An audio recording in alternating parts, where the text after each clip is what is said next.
본 방송에서 제공하는 부동산 정보는 투자 판단에 대한 조언입니다. 방송에서 제공하는 부동산 물건의 가치, 가격 상승 및 가격 하락에 대해서는 방송사에서 보장하지 않습니다.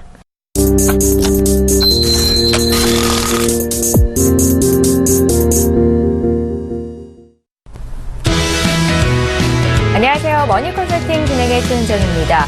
영국의 유럽연합 탈퇴 여부를 묻는 국민투표를 앞두고 시장의 혼란이 가중되고 있습니다. 이런 가운데 미국, 일본은 물론 스위스에서도 기준금리를 동결했다라는 소식이 전해졌는데요. 꽁꽁 얼어붙은 세계 경제 흐름 속에서 안전자산에 대한 선호도는 더욱더 높아지고 있습니다.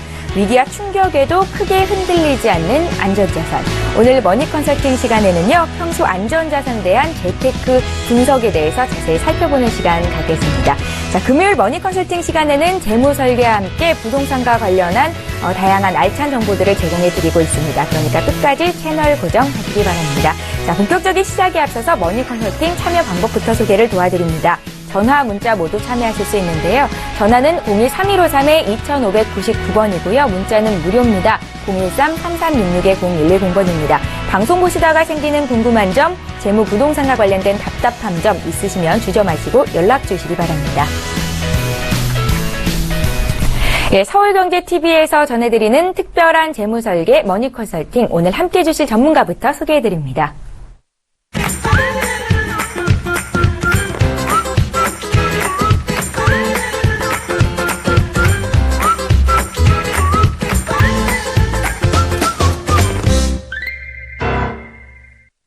예, 오늘 머니스토리 시간에는요, 우리재테크 부동산연구소의 박영신 소장과 함께 금리 변동이 부동산에는 어떠한 영향을 미칠지 자세히 분석하는 시간 갖겠습니다. 지금 바로 만나보시죠.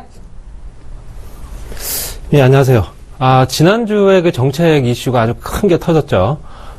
기준금리가 내렸습니다. 실질적으로 기준금리가 내린다는 얘기는 우리나라 국가 경기가 그만큼 안 좋다는 얘기고요. 향후 전년도 따졌을 때 또 그 전전년도까지도 봤을 때도 계속 나아질 조짐이 안 보이기 때문에 실질적으로 이제 금리를 내림으로써 조금 더 경기 부양을 좀 일으키고 투자 활성화를 위한 어떤 조건을 만들어주겠다라는 얘기인데요. 과연 그러면 이제 부동산 시장은 어떻게 영향을 미칠 것인가? 지대한 영향을 미칠 거라고도 보여지지만 실제로 좀 민감한 지역에만 조금 국한되지 않을까라고 좀 보시면 되겠고요. 또 그리고 이제 예금과 대출에 관련된 부분을 봤을 때도 예금은 줄어들고 대출은 늘어날 상황이 됩니다. 그렇게 되면 그 대출을 받아서 뭘 할 거냐는 거죠. 대출을 받아서 재투자를 해서 뭔가를 구조적으로 봤을 때 자금이 돌 수 있게 만들어 줄 것인가, 아니면 그냥 오로지 부동산에만 투자를 할 것인가, 아니면 기타 상품에 투자할 수 있을까, 이런 것들을 좀 꼼꼼히 따져보셔야 되고요. 실제적으로 이제 부동산에 관련된 내용만 좀 지켜보게 되면 부동산 지표 같은 경우도 금리가 내리게 되면 아무래도 조금 더 반등을 하는 경우가 상당 부분 있었습니다. 그렇기 때문에 실질적으로 이제 투자가 좀 더 활성화되거나 아니면 지역적으로 봤을 때도 부동산 매매 가격이 좀 많이 상승할 거라고 좀 보여지기 때문에 그런 부분을 조금 더 꼼꼼히 놓치지 마시고 한번 이 시간 한번 같이 하시면 될 것 같습니다. 첫 번째로 한번 내용을 한번 보게 되면요. 과연 기준금리가 내리게 되면 또 올리게 되면 어떤 효과가 나타나는가 보게 되면 이자율이 이제 기준금리가 인상됐을 경우를 한번 좀 따져보겠습니다. 물론 이제 지금 현재 상황에서는 좀 어려운 얘기지만요. 기준금리가 상승했을 경우에 이제 투자가 감소한다. 그러니까 쉽게 말씀드려서 이제 은행에서 어느 정도는 대출을 할 수 있는 조건이들이나 아니면은 그 기타 여러 여건들을 만들 수 있는 조성 여건이 안 된다는 얘기고요. 투자가 감소한다. 결론적으로는 어느 정도 투자가 감소하기 때문에 그 투자 감소되는 부분 때문에 여러 가지 효과가 또 나타납니다. 환율이 떨어지고요. 원화가 절상된다. 쉽게 말씀드려서 환율이 떨어지게 되면 원화 가치가 올라가게 되고요. 우리나라 현재 대외 경제 수출력이 또 떨어진다는 얘기고요. 수출이 감소하게 되죠. 그럼으로써 자산 가격이 이제 하락하게 됩니다. 자산 가격이 하락이 됨으로써 자산 가격 자체가 떨어지기 때문에 소득 감소가 당연히 이루어질 수밖에 없습니다. 그러면서 당연히 쓰는 돈이 줄어든다. 경기가 부진할 수밖에 없다는 얘기죠. 그러면서 부동산 가격 자체도 어느 정도는 하향세를 이뤄갈 수밖에 없다 보시면 되겠고요.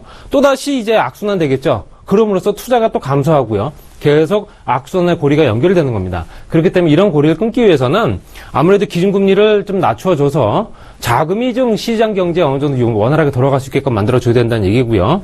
이자율 하락이나 투자 증가 이런 부분은 이제 기준금리가 인하됐을 경우입니다. 그렇기 때문에 이자율이 하락된다는 얘기는 이제 거꾸로 얘기하게 되면 다시 대출, 아까 좀 전에 말씀드렸던 대로 대출을 이용하는 사람들이 많이 늘어나면서 그 돈을 가지고 이제 시장 경제에 어느 정도 활성화가 될 수 있는 조건을 만들어주기 때문에 투자가 증가된다는 얘기고요.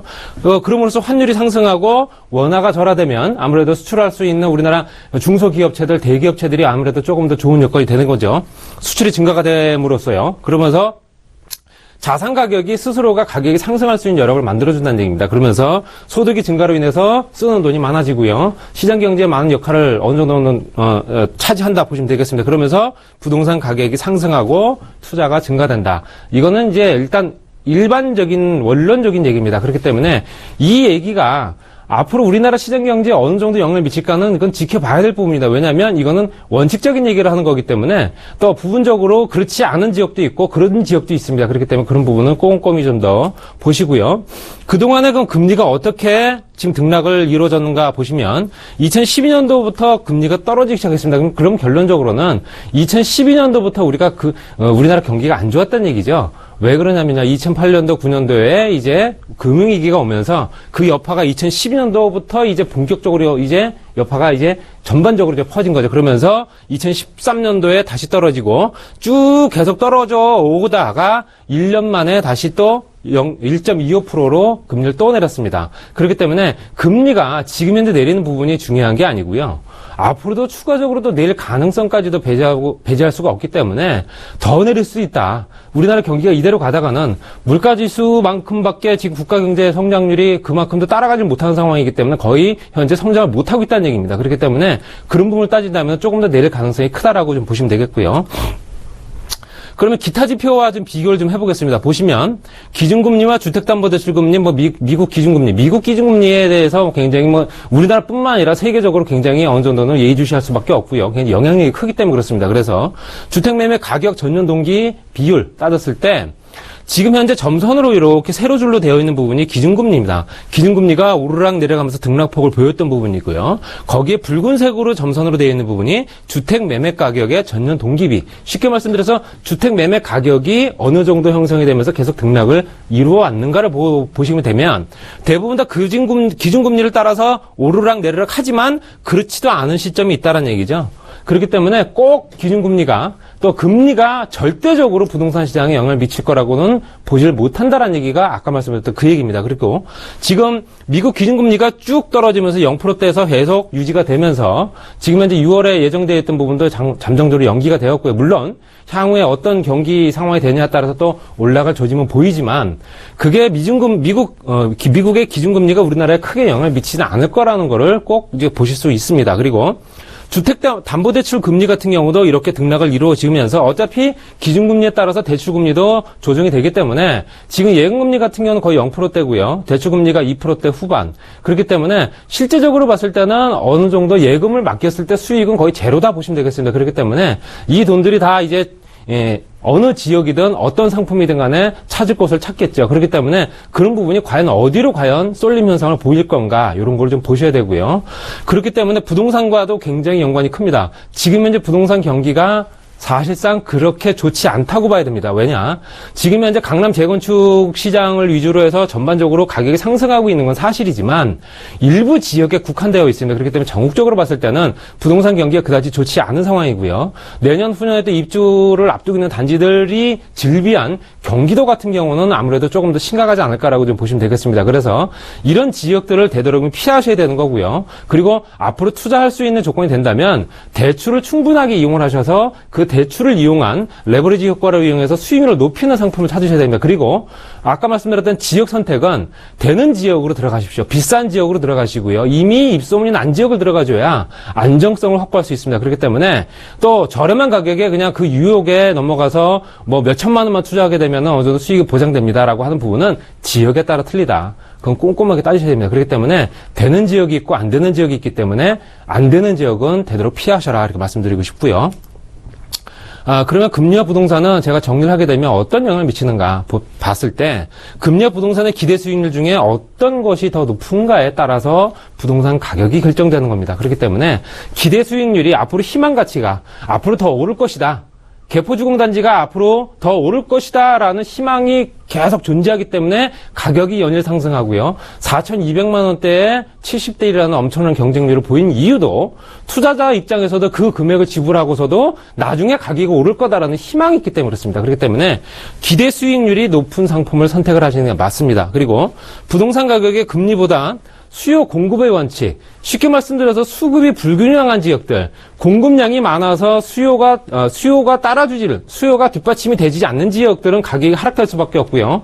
공급량에 비해서 수요가 흘러 넘치는 지역은 아무래도 가격이 상승할 수밖에 없기 때문에 그런 간단한 이론을 가지고 어느 정도는 접근을 하시길 바랍니다. 그렇기 때문에 내가 주거지 목적으로 주거용 부동산을 내가 투자한다면 그 지역의 주거 비율이 낮은 지역으로 들어가줘야 된다는 얘기죠. 쉽게 말씀드려서 단독이라든가 아파트 단지, 연립, 이런 주택단지들이 되도록이면 작은 협소한 지역으로 들어가줘야 높은 임대가를 어느 정도 유지할 수 있다는 얘기입니다. 그렇기 때문에 그런 비율을 꼼꼼히 따지시고요.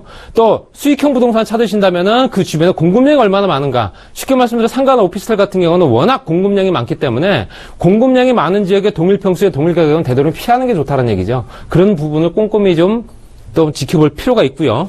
정부 정책이 앞으로 어떻게 흘러갈 것인가에 대한 부분을 꼼꼼히 따지십시오. 이건 정말 중요합니다. 그렇기 때문에 앞으로 부동산 시장이 어떻게 흘러갈 것인가는 현재 정부에서 어떤 안을 내놓느냐에 따라서 크게 좌지우지됩니다. 그렇기 때문에 올해 2월부터 현재 대출에 관련된 규제가 시작되면서 그 거래가 급강하. 그러니까 쉽게 말씀해서 굉장히 감소했죠. 그렇지만 지금 현재 그 감소폭이 줄어들고 있으면서 조금씩 살아나고 있는 상황입니다. 그렇기 때문에 그런 부분이 앞으로도 또 추가적으로 어떤 정책이 펼쳐질까에 대한 부분을 좀 더 면밀히 꼼꼼히 따져봐야 된다. 그래서 뉴스를 꼭 접하시고 신문을 꼭 자주 보실 필요가 있다라고 보실 수 있습니다.